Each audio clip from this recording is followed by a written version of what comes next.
जय भीम. तर आजच्या व्हिडिओमध्ये तुम्हाला आमच्या इथं नवीन पाहुणे आलेले आहेत. ते म्हणजे खेकडे तर बघून घ्या तुम्ही.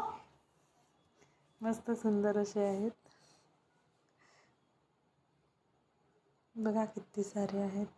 त्याच्या पप्पांना मिळाले तर यांनी पकडून आणलेले आहेत.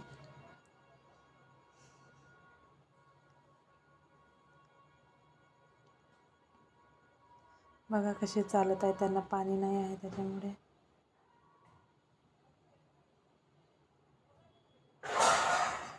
कसे चालून राहिलेले आहेत.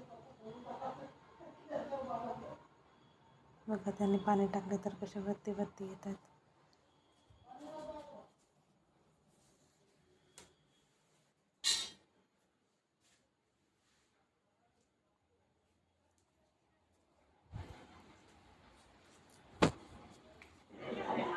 हे चावत घेवत